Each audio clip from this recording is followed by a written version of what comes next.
திருவல்லிக்கேணி பிலால் ஹோட்டலில் சாப்பிட்டு மேலும் 3 பேர் தனியார் மருத்துவமனையில் அனுமதிக்கப்பட்டுள்ளதாக தகவல் வெளியாகியுள்ளது. இதுகுறித்த கூடுதல் விவரங்களை செய்தியாளர் கதிரவன் வழங்க கேட்கலாம். கதிரவன், வணக்கம். விவரங்களை சொல்லலாம். திருவல்லிக்கேணியில் செயல்பட்டிருக்கக்கூடிய பிலால் ஹோட்டலில் சாப்பிட்ட மேலும் 3 நபர்களுக்கு உடல்நிலை பாதிக்கப்பட்டு மருத்துவமனையில் அனுமதிக்கப்பட்டிருக்கிறார்கள். தனியார் தொலைக்காட்சி பணியாற்றக்கூடிய ஊழியர் தனது மனைவி நண்பரோடு கடந்த 31ஆம் தேதி முதல் வடபழனியில் உள்ள தனியார் மருத்துவமனையில் அனுமதிக்கப்பட்டு சிகிச்சை பெற்று வருவதாகவும் தெரிவிக்கப்படுகிறது. ஏற்கனவே இந்த ஹோட்டலில் சாப்பிட்ட 18 நபர்களுக்கு உடல்நிலை பாதிக்கப்பட்டு வண்ணாரப்பேட்டை உள்ளிட்ட பல்வேறு மருத்துவமனைகளில் சிகிச்சை பெற்றக்கூடிய நிலையில தற்போது மேலும் 3 நபர்களுக்கு இந்த பாதிப்பானது ஏற்பட்டிருக்கிறது.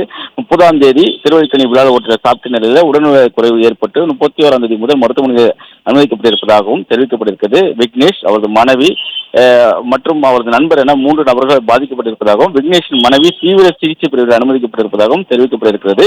இது தொடர்பாக காவல் நிலையத்தை புகார் அளிக்காத நிலையில சிகிச்சை முடித்து புகார் அளிக்க இருப்பதாகவும் தெரிவிக்கப்பட்டிருக்கிறது. இன்று உணவு பாதுகாப்புத்துறை அதிகாரிகள் இந்த ஹோட்டலில் சோதனை செய்து அந்த ஹோட்டலில் பூட்டியிருந்த காரணத்தினால மேல் பூட்டு போட்டுவிட்டு சென்ற நிலையில மேலும் 3 நபர்கள் பாதிக்கப்பட்டிருப்பது பெரும் பரபரப்பையும் அச்சத்தையும் ஏற்படுத்தியிருக்கிறது. தொடர் விசாரணைகள் நடைபெற்று வருவதாக காவல்துறை சார்பாக ஏற்கனவே தெரிவிக்கப்பட்டிருக்கிற நிலையில் மேலும் 3 நபர்கள் பாதிக்கப்பட்டிருக்கிறார்கள். பிளே ஸ்டோர் மற்றும் ஆப் ஸ்டோரில் இருந்து பாலிமர் செயலியை QR கோடு மூலம் பதிவிறக்கம் செய்யுங்கள். செய்திகளை உடனுக்குடன் பெறுங்கள்.